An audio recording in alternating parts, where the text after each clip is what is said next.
So here at Daf 36, Lamed Vav, we're talking about blessings over different sorts of food, and one of the discussions is on a caper bush.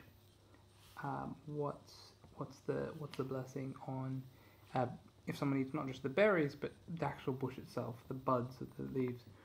There was a discussion back and forth, and then there's an incidental mention that during the first 3 years of its growth, the fruit tree is forbidden. But so within Eretz Israel, they're forbidden by Torah law, and outside of Eretz Israel, they're only forbidden by rabbinic law. So, which is weaker in terms of its scope. So,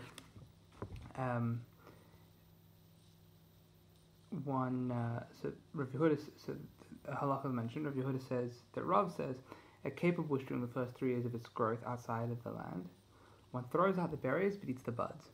So the fruit is forbidden, but to eat the bush itself is fine because that's not the fruit of a fruit tree. And then there's this furious back and forth that just goes on and on and on. And sort of partway through it, we have this incident. Ravina found Rav Mar bar of Ashi throwing away the berries and eating the buds. Ravina said to him, "What is your opinion? And why do you rule the way you rule?" And then he brings Beis Hillel and Beis Shammai and shows that Rav Mar bar of Ashi's opinion doesn't really seem to square with either of them. It goes on and on. I'm not going to do all the details just now, but eventually Rav Mar bar of Ashi's opinion is squared, and I find it really, like, I don't know, kind of poetic, kind of beautiful. That, like, there's the halakhic question's already been asked, and it's already being discussed back and forth. And they decide we're going to bring the story, and then we're going to use the story as a frame narrative for the rest of the discussion. And after huge backs and forth, Mar bar of Ashi's opinion is justified.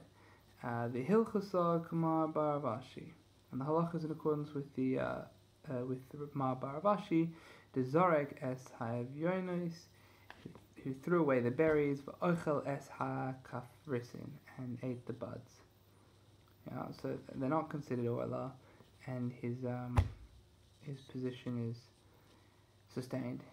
And this whole, I guess this is more of a meta point because we're not going into the actual halacha here, but this whole argument sort of takes place conceptually while Mar bar of Ashi is sitting there just like throwing a berry out, eating the leaf, throwing a berry out, eating the leaf, and Ravina's coming and challenging him, and like you just sort of have to picture them having this whole furious debate out there, and Mar bar of Ashi just throwing away the berries and eating the buds.